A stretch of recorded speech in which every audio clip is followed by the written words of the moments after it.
আটাৰ লাডু বাৰু আপোনালোকে বনাই খাইছেনে? আজি মই ইউনিক ষ্টাইলত এটা আটাৰ লাডু শ্বেয়াৰ কৰিছোঁ, যিটো আটাৰ লাডু খালে আপোনালোকে হয়তো গম লাডু পাহৰি যাব। ইমান বেছি ভাল হয় আৰু বহুত বেছি বস্তুৰ প্ৰয়োজন নাই, মাত্ৰ দুটামান বস্তু হ'লে এই লাডুটো খুব ধুনীয়াকৈ তৈয়াৰ হৈ যায় আৰু বহুত বেছি সময় নালাগে। তেন্তে হ'লে ব'লকচোন আজি মোৰ ভিডিঅ'টোৰ মাজলৈ। নমস্কাৰ বন্ধু বান্ধৱীসকল, মই পিংকি আপোনালোক সকলোকে পুনৰবাৰ স্বাগতম জনাইছোঁ আমাৰ চেনেলৰ নতুন এটা ভিডিঅ'ৰ মাজলৈ। আশা কৰোঁ আপোনালোক বহুত বেছি ভালে আছে। ভিডিঅ'টোৰ আৰম্ভণিতে আপোনালোকে দেখিলে মই আজি বনাম বুলি ভাবিছোঁ আটাৰ লাডু। এই আটাৰ লাডু অকণমান মই ইউনিক ষ্টাইলত বনাই দেখাম আৰু এই আটাৰ লাডুটো বনাবলৈ আটাখিনি ভাজিও ল'ব নালাগে। কেনেধৰণে এই আটাৰ লাডুটো বনাব পাৰি তাৰে ভিডিঅ'টো আপোনালোকৰ মাজলৈ লৈ আহিছোঁ। একেবাৰে সহজ পদ্ধতিত আপোনালোকৰ আগত শ্বেয়াৰ কৰিলোঁ। এইফালে মই 1.5 কাপ আটা লৈছোঁ, চাকি আটাটো লৈছোঁ আৰু লগতে মই এয়া ডাঙৰ চামুচে 2 চামুচ গৰু ঘি ব্যৱহাৰ কৰিছোঁ। এই আটাৰ লাডুটোত কিন্তু গৰু ঘিয়ে ব্যৱহাৰ কৰিব লাগিব, তেতিয়াহে ইয়াৰ ফ্লেভাৰটো খুব বেছি ভাল হয়। মই আটাখিনি চাই পেলাই ডাঙৰ চামুচে 2 চামুচ মই গৰু ঘি ব্যৱহাৰ কৰিছোঁ। যদিহে আপোনালোকে ইয়াতকৈ কমকৈ লয় তেতিয়া ঘিউৰ পৰিমাণটো কমাই দিব। আৰু এতিয়া মই ঘিউ আৰু আটা খুব ধুনীয়াকৈ সান খাই যোৱাকৈ মই সানি লৈছোঁ খুব ধুনীয়াকৈ। আৰু এয়া চাওক, হাতৰ মুঠিয়ে মুঠি খাই যোৱাকৈ মই সানি ল'লোঁ, এইটো পৰ্যায়তে হ'ব লাগিব। এতিয়া মই পানীৰে সানি ল'ম। আপোনালোকে চাগে ভাবিছে এইটো কি লাডু বনাব, ঠাণ্ডা পানীৰে আটাখিনি সানিব গৈছে। আপোনালোকে ভিডিঅ'টো স্কিপ নকৰাকৈ চাই যাব আৰু এবাৰ এই ধৰণে ঘৰতে তৈয়াৰ কৰি খাব। বজাৰৰ গম লাডু পাহৰি যাব, ইমান বেছি ভাল হয়। গম লাডুতকৈও বেছি ভালহে হয় এই আটাৰ লাডুটো খাবলৈ। সেইকাৰণে ভাবিলোঁ আজি আপোনালোকৰ আগত শ্বেয়াৰ কৰোঁ। এইফালে খুব ধুনীয়াকৈ আটাখিনি মই মাৰি লৈছোঁ। আটাৰ লাডুটো খালি বহুত বেছি কোমল কৰিব নোৱাৰিব, কোমল কৰিলে ইমান বেছি ভাল নহ'ব। কোনটো পৰ্যায়ত ৰাখিব লাগে মই আপোনালোকক ভিডিঅ'টোৰ জৰিয়তে দেখাই যাম বাৰু, আপোনালোকে সেই পৰ্যায়তে ৰাখিব লাগিব।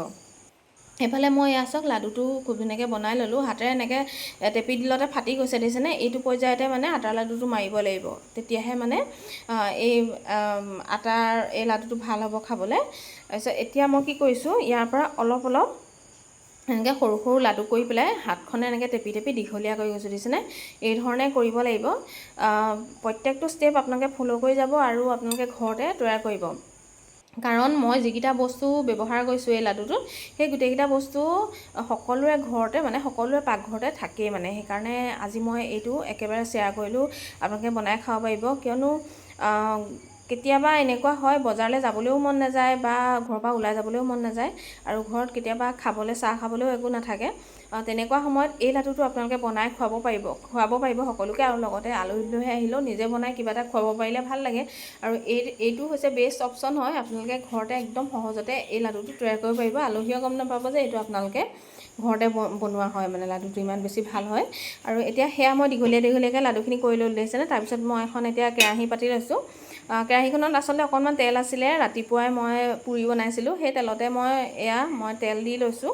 আপোনালোকে আকৌ নাভাবিব এইখিনি আগৰ তেল বুলি, নহয়, আচলতে ৰাতিপুৱা মই পুৰি ভাজিছিলোঁ এই কেৰাহীখনতে। তাৰপিছত সেই একেখিনি তেলতে মই আৰু অলপ তেল দি দিছোঁ আৰু ভাজিবৰ কাৰণে। এতিয়া মই এই লাডুখিনি ৰিফাইন তেলত ভাজিম। আপোনালোকে নিশ্চয় ভাবিছে ৰিফাইন তেলত ভাজিলে জানো লাডু হ'ব? এই ধৰণে আপোনালোকে এবাৰ বাৰু খাই চাবচোন। তেলখিনি কেৰাহীত দিয়ে অকণমান মাত্ৰ 5 মিনিটো ৰখা নাই, সেইটো সময়তে মই এই লাডুখিনি দি দিছোঁ। এই ধৰণে যদি দিয়ে তেতিয়া গোটেই লাডুখিনি ভিতৰে সিজি যায় আৰু খুব ধুনীয়া মচমচীয়া হয়। সেইকাৰণে তেলটো একদম গৰম নহওঁতেই লাডুখিনি কেৰাহীত দি দিব। তাৰপিছত এয়া দেখিছেনে, অকণমান বুৰবুৰণি উঠিছে। এইটো পৰ্যায়ত আপোনালোকে নলৰাব, অকণমানৰ পিছতহে আপোনালোকে লৰাব। এয়া মই অকণমান দেৰি পাছত লৰাইছোঁ, দিছেনে? অকণমান তলত লাগিও ধৰা নাই আৰু এতিয়া বৰকৈ নলৰাব, কাৰণ কোমল হৈ থাকে যে। যেতিয়া একদম ভাজি টান হ'ব, এয়া টান হৈছে, দিছেনে?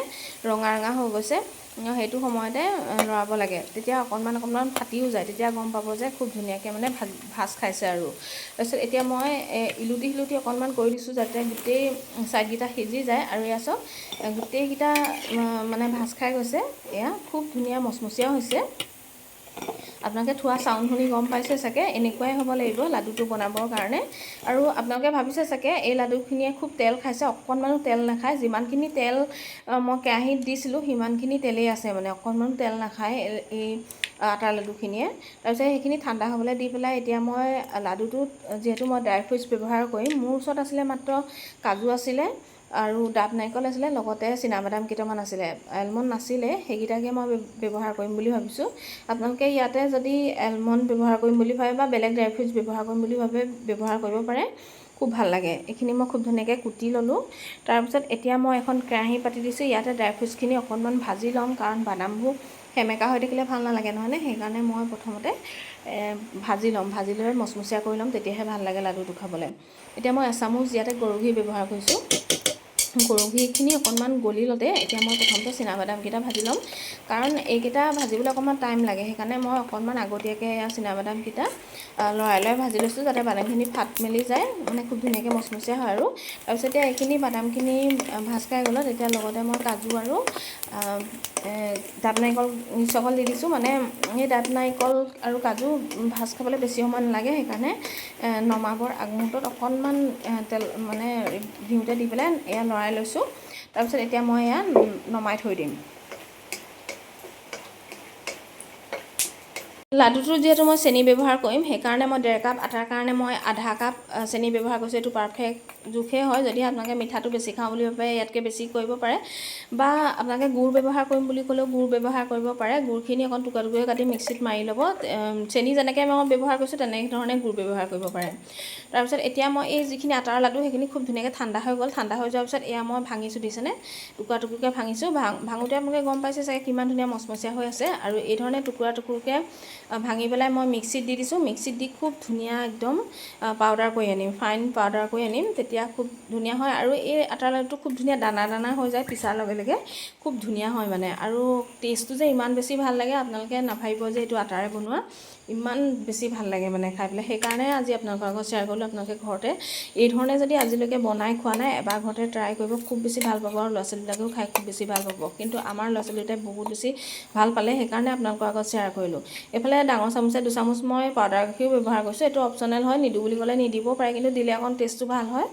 আৰু লগতে মই ইলাচি গুড়ি অকণমান ব্যৱহাৰ কৰিছোঁ। আৰু এতিয়া চেনি, পাউডাৰ গাখীৰ আৰু আটা সকলোখিনি মিলি যোৱাকৈ খুব ধুনীয়াকৈ মই সানি লৈছোঁ। আৰু সানি লোৱাৰ পিছত ইয়াতে মই যিখিনি বাদাম ভাজি লৈছিলোঁ, সেই বাদামখিনিও ইয়াতে দি ল'ম।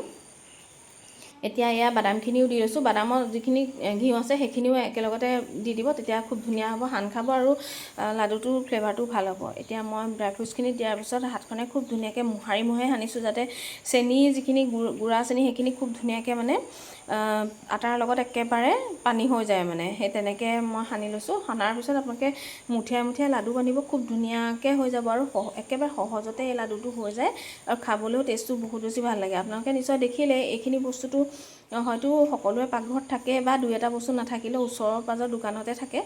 তেনেধৰণে আপোনালোকে বনাব পাৰিব। এই লাডুটো বনাবৰ কাৰণে কোনো ধৰণৰ গম ব্যৱহাৰ নহয়, কিন্তু গম লাডুতকৈও খাবলৈ বেছি টেষ্টি হয়। সেইকাৰণে আজি আপোনালোকৰ আগত শ্বেয়াৰ কৰিলোঁ। আপোনালোকে এই লাডুটো বনাব পাৰিব, বা যিসকলে মানে চেনি নাখায় গুড় ব্যৱহাৰ কৰিব পাৰিব। গুড়টো সেইধৰণে ব্যৱহাৰ কৰিব পাৰিব, বা আধা কাপ গুড়ত অকণমান আধা কাপতকৈ অকণমান পানী দি পেলাই জুলীয়া কৰিও আটাখিনি দি পেলাই তেনেধৰণেও লাডু কৰিব পাৰিব, বা চেনিখিনি মই যেনেকৈ ব্যৱহাৰ কৰিছোঁ তেনেধৰণেও গুড়খিনি ব্যৱহাৰ কৰিব পাৰে, কোনো কথা নাই। আৰু এই লাডুটো আপোনালোকে কমেও এসপ্তাহ 10 দিনমানলৈকে এই লাডুটো বেয়া নহয়, থৈ পেলাই খাব পাৰিব, বহুত বেছি ভাল হয় খাবলৈ। আৰু এতিয়া এয়া মই দিছিলে মুঠিয়াই মুঠিয়াই এটা এটাকৈ বান্ধি গৈছোঁ। কোনো ধৰণৰ দিগদাৰো নহয়, মুঠিয়াই পেলাই বোলে ভাং খাই গৈছে তেনেকুৱাও নহয়। খুব ধুনীয়াকৈ বান্ধো খাব, আৰু দেখিবলৈও ভাল হ'ব, লগতে খাবলৈও ভাল হ'ব।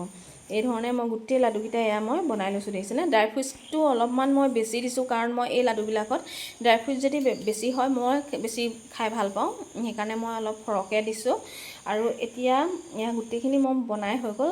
14টামান লাডু হ'ল মোৰ, আৰু এটা মই আপোনালোকক ভাঙি দেখাই দিছোঁ বাৰু। খুব ধুনীয়া হৈছিলে মানে। আৰু আপোনালোকে ধৰিব পাৰিছেনে এইটো আটাৰ লাডু বুলি? একেবাৰে ধৰিব নোৱাৰিব, খাওঁতেও ধৰিব নোৱাৰে। এয়া চাওক, খুব ধুনীয়াকৈ মই ভাঙি দেখাই দিছোঁ।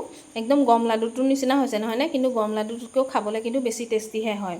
নিজে বনাইছোঁ যেতিয়া অকণমান আপোনালোকৰ আগত খাই দেখাই দিছোঁ। মজা হৈছে। আজিৰ ভিডিঅ'টো বাৰু আপোনালোকৰ কেনেকুৱা লাগিলে কমেণ্ট এটা কৰি জনাবলৈ একদমেই নাপাহৰিব। ভিডিঅ'টো সম্পূৰ্ণকৈ চোৱাৰ বাবে আপোনালোক সকলোকে বহুত বেছি ধন্যবাদ জনালোঁ। সকলো ভালে থাকক, সুস্থ থাকক, তাৰে কামনা কৰিলোঁ। আৰু এই লাডুটো যদি বনাই মোক কিন্তু কমেণ্ট এটা কৰি জনাবলৈ একদমেই নাপাহৰিব।